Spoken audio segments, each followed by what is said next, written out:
Before this video starts, I'd just like to make an announcement. I have the Liberal Tears mug for $14.99 on my website. It is the first link in the description if you want to go pick one up. Don't worry if it breaks when it comes to your house. I'll send you another one for free out of my pocket. I don't care. I want you to get your Liberal Tear mug. It comes in Liberal Tears white with the face, black with the face, white without the face, and black without the face. So pick whichever one you want, and it'll come to your door in about 3 to 5 days. So that should be epic. First link in the description. Thank you. Let's go on with the video. How you doing, Ben? Hey, doing pretty well. How are you? Thanks so much for coming. My name is Hayden Martin, and I go to Fullerton City College. My question is, I'm doing a speech in my public speaking class about white privilege and why it's a myth. And when I brought up this topic in class, everybody just lost their mind. Yeah. And they said, you can't talk about it because you're white. And it's, you know, how do you respond to that? I mean, the first thing I would say is check your privilege. Right? I mean, why don't I get to say it because I'm white? Are you a racist? Is the argument less valid because I'm white? I argue with the argument as opposed to arguing with the color of my skin. It seems a little bit racially discriminatory that you're not allowed to speak based on the color of your skin. Either the argument is good or the argument is bad. How about this? How about if I get a black friend to come in and I hand them the text of my speech and she reads it? Then is it a better argument? Okay, thank you.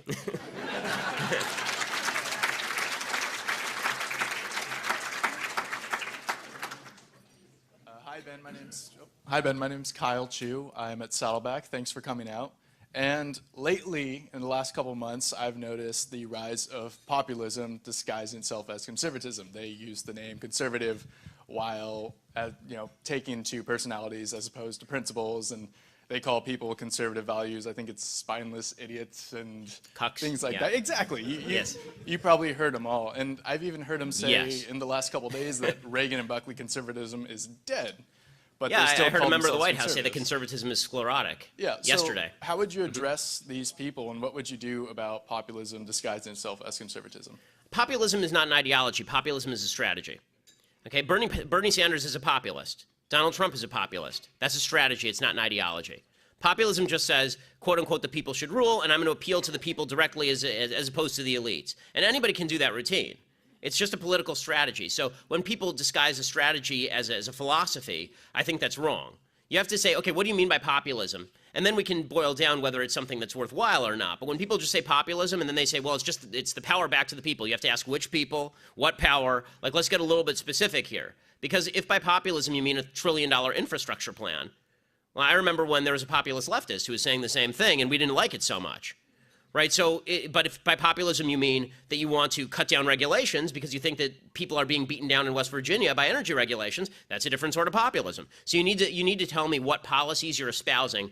Populism is not a philosophy. So when people say a nationalist populist philosophy, what they're really talking about is they're trying to put an intellectual veneer on a basket of policies that don't really have a coherent through line except for we want to build big stuff, government is good when we say it's good, it's not so good when we don't say it's good, and all the rest. That doesn't mean that everybody who calls themselves a nationalist populist isn't a conservative. It doesn't mean that people who are nationalist populist in the White House aren't going to pursue some conservative policies. There's certainly crossover with conservatism in certain areas. But the idea that nationalist populism, and the reason I say this is because I get this a lot, that it means the Constitution is defunct. Right? The constitutional conservatism is old, it's over, it's been replaced by something else. Eternal principles don't die just because somebody won. Okay, they didn't die because of Obama. They're not going to die because of Trump. And I think that, frankly, Donald Trump is being converted to some of the conservative principles by the people around him, or at least I hope he is. I think a lot of people in this room hope he is, right? And that's why a lot of people voted for him. So, again, when people say that conservatism has to be replaced, the question is with what, and the question is why. And don't let slogans and name-calling dissuade you because it's silly. There's nothing there. Well said. Thanks. Hi, Ben. Thanks for coming today, and everybody for being here. My question is, one thing that I find a distinguishing characteristic between the European left and the university left professors and that sort of establishment with respect to anti-Semitism is that the Democrat Party, by and large, has been supportive of Israel, and not anti-Semitic. Where I see it going now is more towards normative leftist thinking. Yeah. You've got Keith Ellison, who's about to get or very possibly the head of the DNC, supported by two Jewish people, by Bernie Sanders and by Chuck Schumer, ostensibly in deference to this wave of leftist, Bernie Sanders, progressive. yeah, exactly. Yeah, Bernie Sanders and Chuck Schumer as Right. well. So where do you see it going in this country realistically? I know we need to fight against it. We need to have people like you and the young On the Israel issue, I mean, not really Israel, but just actually real leftist anti-Semitism, like they have in the Labor Party in Corbyn yeah. and in England and France. I mean, leftism, the truth is that the Democratic Party, as you say, was sort of a world outlier in terms of the left. The left has not been supportive of Israel since the 1960s. When they realized that Israel was not a socialist little victim of Arab countries surrounding it, but was actually a repository of Western thought in a really backward part of the world, the left flipped. And it didn't happen to be coincidental that they flipped about the same time that the Soviet Union flipped and started supporting Israel's enemies. But as far as where that's going with the international left, yeah, the international left despises Israel. I think the Democratic Party is moving to the left extraordinarily quickly. And it's very dangerous, obviously.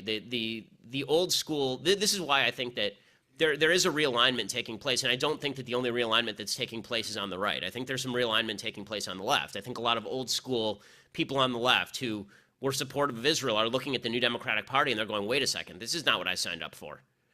And that conflict is now playing out in the open. But it's obviously a scary time if you're an advocate of if you don't like anti-Semitism, then it's a scary time, I think, on a lot of fronts, unfortunately. I wish I could say more than that, but I think that's pretty much it. Hi, thanks Hey, for how are coming you? out. I am pretty passionately anti-abortion. I know you also are. Yes. And invariably, it always comes up when I have discussions with people that I'm a conservative, because if I'm pro-life, obviously I must worship Trump, which I don't worship him, but I definitely wish him well. But it comes up that I'm hypocritical because I'm conservative and therefore I don't support welfare, I don't support food stamps, I don't support these kinds of programs that have been proven, obviously, kind of to be detrimental in the long run. And my response to that is typically non-response, because I just get irritated. I guess I'm looking for a Shapiro-esque response. Okay, so sure. So the response to the why don't you want to you care about babies before they're born but not after they're born, right? That's usually the way that this argument goes. Yeah, it's a really dumb argument. It's the same argument as basically saying to somebody, well, there's a guy walking on the street. Should he be murdered or not? And you're like, no. Like, well, you're not taking him into your house, are you? Well, I don't have to take him in my house to make me not want to see him murdered. Right? They're two different issues. I don't have to adopt the guy. I just don't want to see him stabbed on the face in the middle of my sidewalk, right? I mean, like, opposing murder does not mean that it is now your job to personally support the person who is not murdered. That's a ridiculous standard. I mean, it's a ridiculous standard by any stretch. It's true for all criminal law. You should ask them, you should say this, do you oppose murder? Like an actual murder, I mean like of an adult. Do you oppose you getting stabbed today?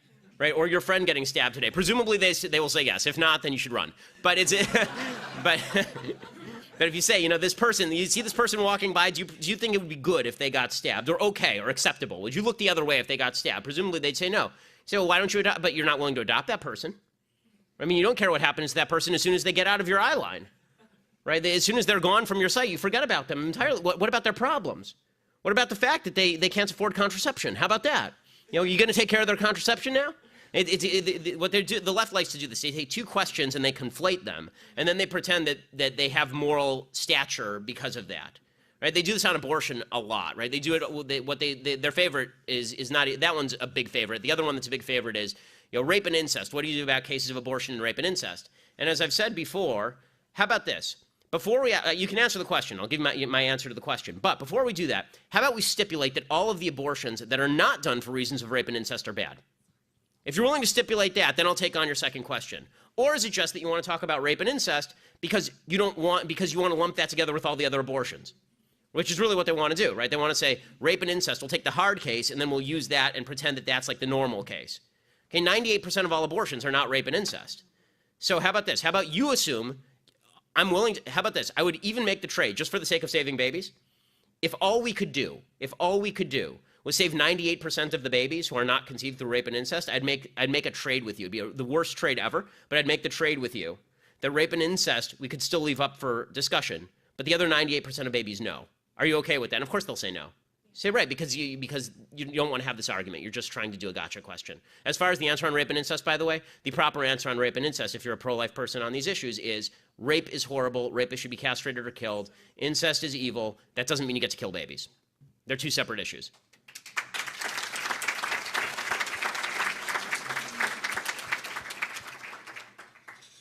YAF is doing a great job of going on the campuses and giving an alternative to the students on the campus to new ideas differently and well presented.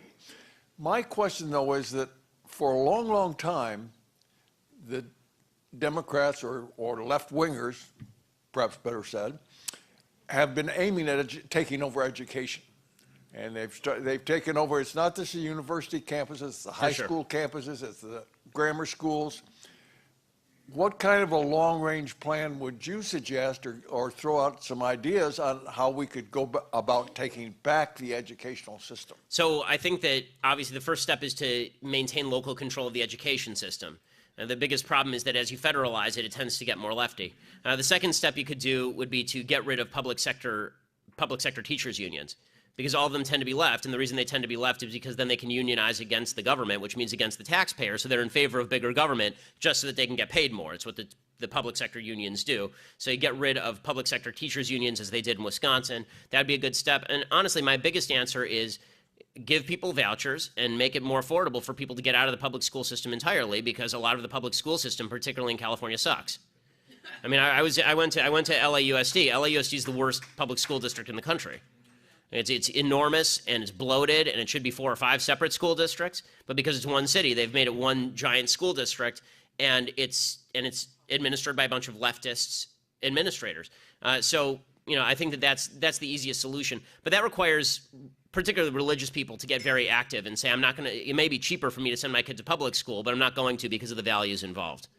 And I think that as you do that, as you get more competition in the marketplace for lower parochial schools, then the price drops and you get more people in those schools, which would be a tremendous thing. It'd be a tremendous thing. I'm not a fan of our public education system, and I think that it's great that you have it as long as it's locally controlled and not federally controlled or even state controlled. It should be really, really locally controlled. But if you can't have that, then you should have a private school that people can go to. And I think it's a really worthwhile endeavor. If you have a lot of rich people in this room, it's a worthwhile endeavor to try and sponsor scholarships, particularly for example, inner city students to stop going to local public schools, which really are terrible and indoctrinate people in leftism, and to instead be able to go to better private schools. Hi. Sorry. I get a little nervous, but because I'm a little nervous because you really impressed me on Tuesday. It was the first time I heard you speak, so that was a great speech. Oh, no worries, thank you. But I currently plan on running for the Senate of UCSB's Associate Students to the Government. Mm-hmm. And one of my goals is if I'm elected to start to work on reversing the leftist trends that have been going on campus and making UCSB a more open campus where ideas can be expressed more freely, mm-hmm. and where it's not dominated by just leftist doctrine. Okay. Do you have any specific advice or strategies on how to do that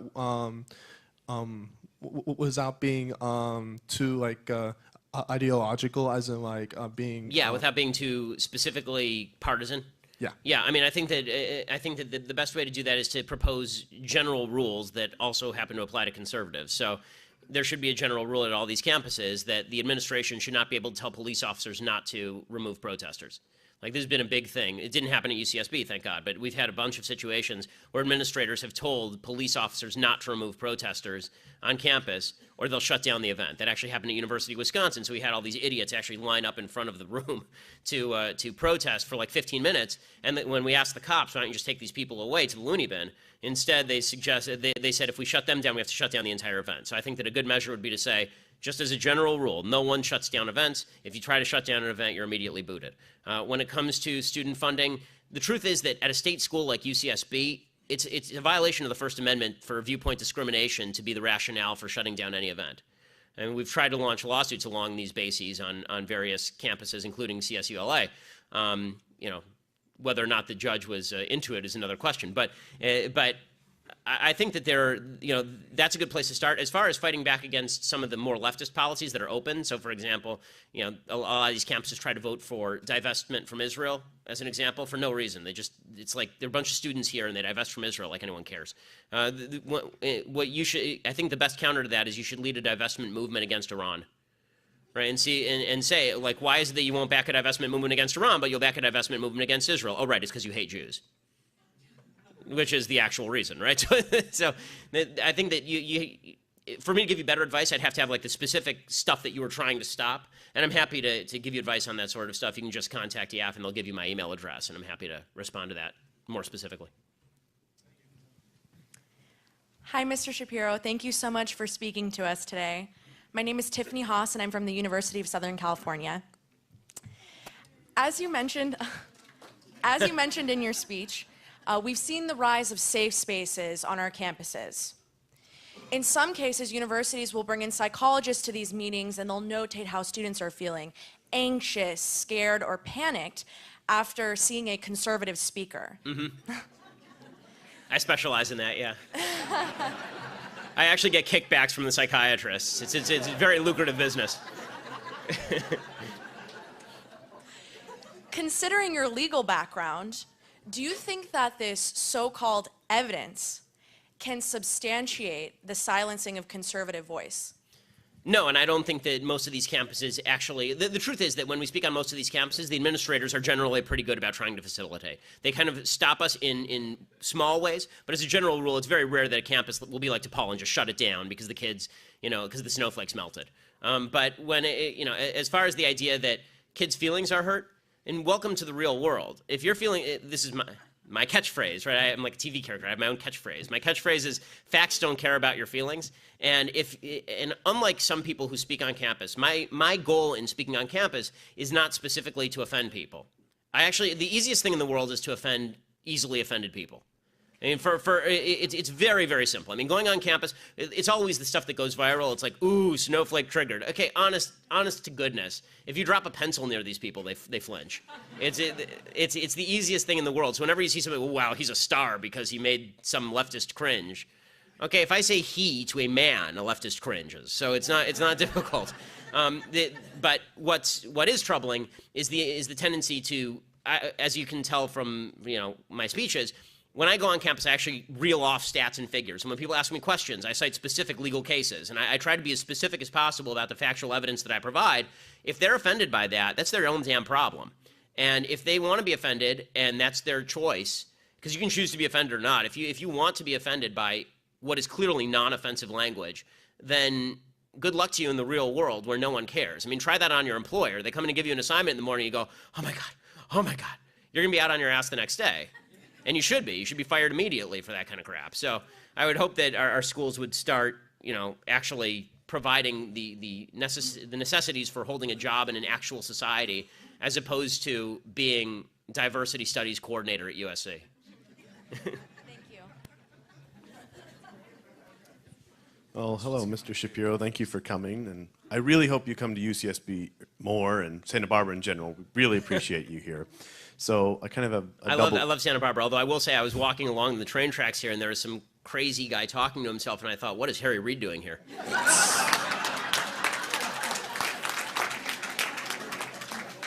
Well, Joe Biden makes visits occasionally too, so. Anyway, one question I have is something that I'd like a Shapiro-esque answer to. I like that I'm getting a brand on this. Yeah. That's great. You're kind of a celebrity. So if I want to start a conversation on the Affordable Health Care Act, and I start talking about why it's crippling certain people, how do I respond when the first thing they say is, well, you know what, I would be dead without Obamacare. I would be dead, my child would be dead, and if you want them to die, something along those lines. Yeah, the other question I have is, I think there's something like less than a third of millennials are conservative, and even less than that, millennials are evangelical. Something like 96% don't even have or that claim they're evangelical don't even have a biblical worldview. So as someone that was brought up with the traditions of Israel, I'm sure you have insight as to how much stronger is the religious persecution on leftist campuses? Yeah, I mean, it's not easy to be a religious person on campus. I'll answer the second question first. It's not easy to be a religious person on campuses because you're perceived as stupid. I mean, the nice thing is if you do, once you go to Harvard Law School, they can't say that anymore. But but you get that a lot, right? It's the idea that you're a dummy for believing in religion. And the truth is, all of Western civilization is based on a Judeo-Christian value system. It hasn't sprung up anywhere else. I mean, there are tons of cultures all over the globe, and none of them have the kind of civilization America does. And America, by the way, is still significantly more religious than Europe, which is not coincidentally one of the reasons why we are significantly more powerful than Europe. So, when they say that you're a fool for believing in God, the truth is that belief in God is belief. Right? You have to take a leap of faith. It can't be proved. It can't be something. It's not something that you can make a scientific hypothesis and then fulfill that hypothesis. But atheism can't be proved either. And there's no way to prove these sorts of intangibles. And what that means is that you can either choose to at least acknowledge. What I would say to people is, look, whether you believe in God personally is your own business. It is. I don't really care particularly. As a religious person, I care about your soul. But as a political person, it's your own business. I don't care. But as a society, when we fail to acknowledge the value of Judeo-Christian religion steeped in the idea that every human being has equal worth under God, you end up very quickly devolving into a socialism that ends up demeaning human beings individually. Because there's never been a place on earth that wasn't like that. The fact is that the collective takes over. People worship. People are made to worship. And we will either worship God or we will worship the state. Or we'll worship ourselves. Right? Those tend to be the three choices. You're either a libertine, or you're a communist, or you're a conservative. Those are sort of the three choices.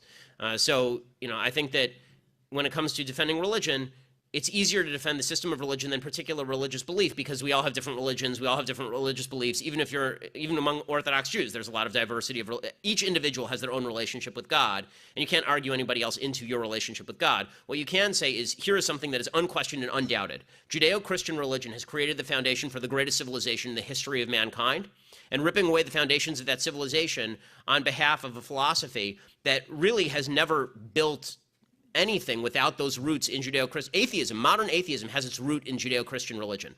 It does. It doesn't exist in the Islamic world, right? Modern atheism, the freedom to be an atheist, only exists in the West. It only exists in the Judeo-Christian world.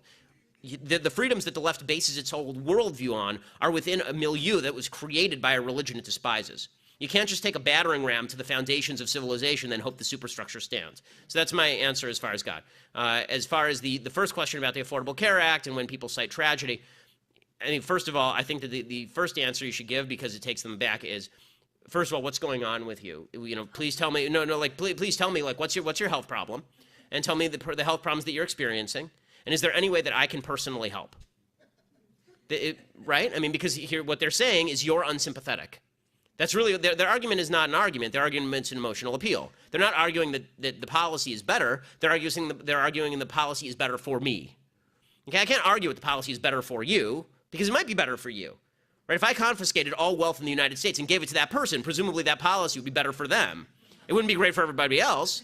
And this is why there's a book that's recently come out about empathy in politics, and says that empathy in politics is actually extraordinarily harmful.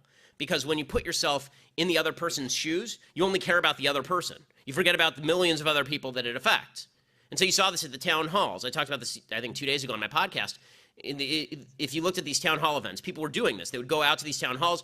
My husband is dying, and if you take away my Medicare, he's going to die, right? And you see Tom Cotton on stage, and what's he supposed to do? I say, good, your husband should, he's not going to say your husband should die, right? And so it turns into this kind of mushy thing. The best answer to that is, how can I help you personally? Can I bring your case to my church? Can I bring your case to my synagogue? Can we put a GoFundMe online? How can we get money to help you, right? How can we help you? And now let's talk about the policies that help the vast majority of people. Let's talk about the policies that don't confiscate wealth from people or restrict their health options. Let's talk about the policies that are based on individual freedom and not based on just what you need. I'm happy to help you out as an individual, but you can't make policy based on that. Ben?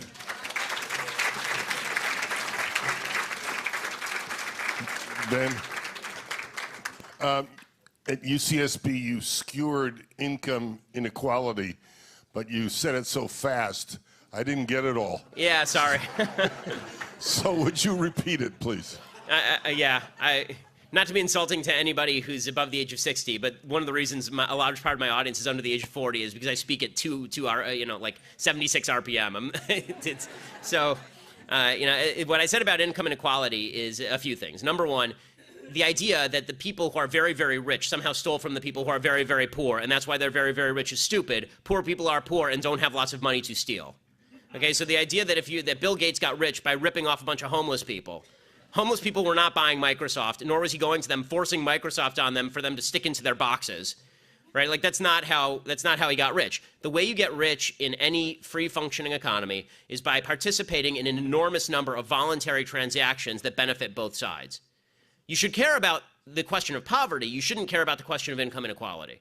You should care about how do we make poor people rich, not how do we make rich people poorer so that everybody's at the same level.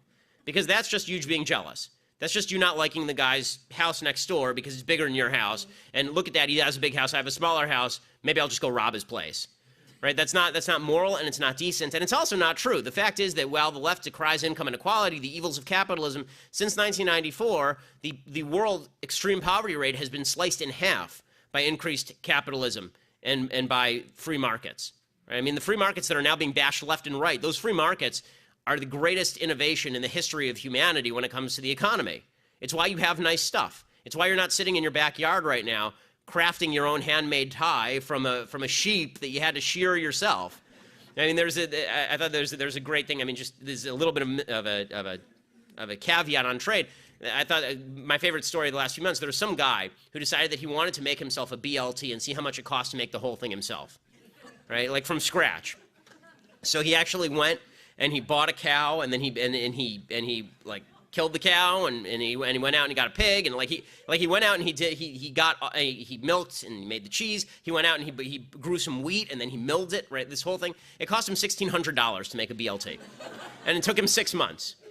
Right, you can go down to your local restaurant and get a BLT for $5 because of global trade and because freedom of income. And the fact is that when people talk about income inequality, what they're really saying is they don't understand how money works. They think that if there's two people in a room, one person with $5, one person with $1, the person with 5 stole from the person with 1. It doesn't ask the question, how did the person get poor? The reality is, if you don't want to be permanently poor in America, it's very, very easy. The Brookings Institute, which is a left-leaning institute, they say you only have to do 3 things. Graduate high school, don't have babies out of wedlock, get a job. That's it. Those are the 3 things. 75% of the people who do those 3 things will end up in the middle class. Not just not poor, in the middle class. Only 2% of people who do those 3 things end up permanently poor in the United States. So the idea that it's the rich people keeping the poor people down and they're doing it for their own pleasure, their own sick pleasure. Bill Gates says for sport, he shoots poor people from the balcony of his mansion. It's asinine in every conceivable way. And it's so funny. I did a debate on National Geographic that never aired. It never aired because it was brutal. And it was me against 3, which made it almost fair for them. And it was like Van Jones, and I think Van Jones is on the other side, and some professor from NYU, and it was exactly on this topic. And I said to them, are you proposing that we actually just kill the rich people and redistribute their money? And they said no. And I said to them, why are you talking about the rich people? What did they do? And they didn't have an answer because they don't know what the rich people did. They just know they want their cash.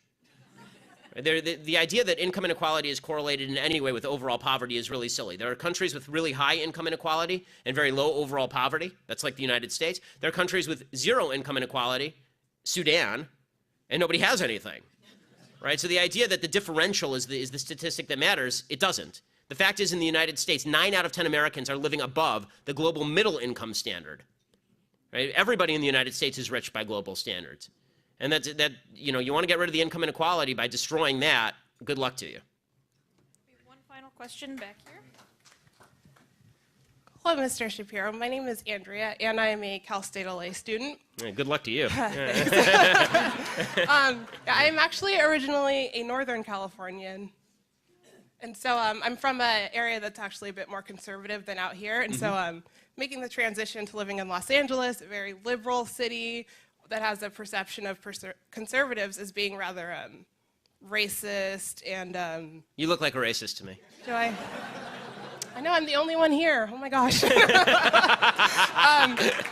I guess my question is, where does this perception come from in a lot of like urban communities or more diverse communities that people who hold conservative values are racist?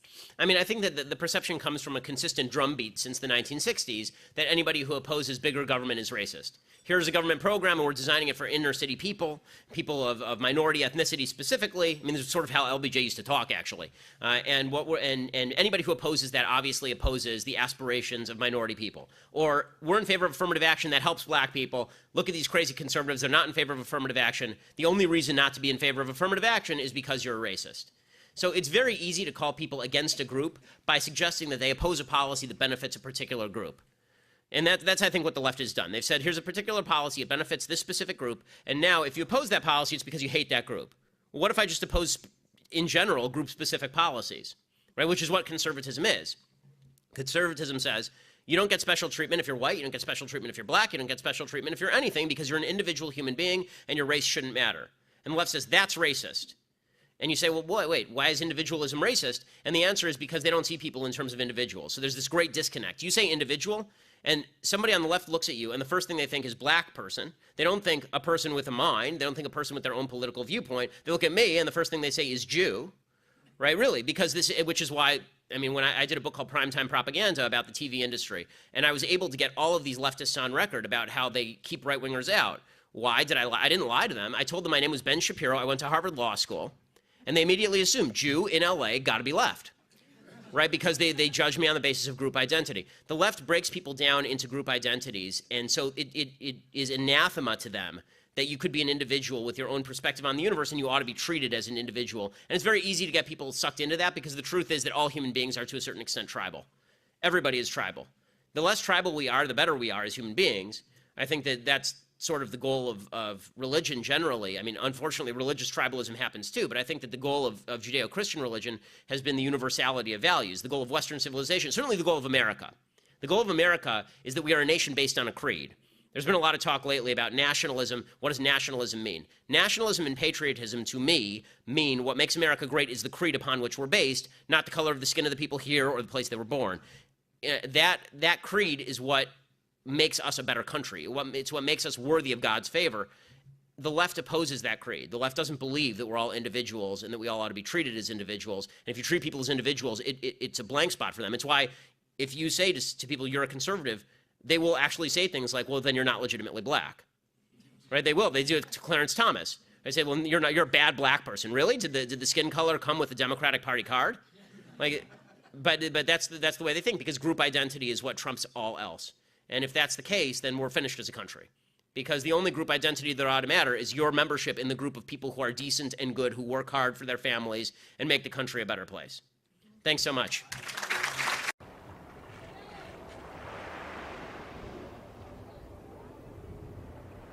Hello, everyone. Hey, I'm just stopping by to remind you that liberals are insane.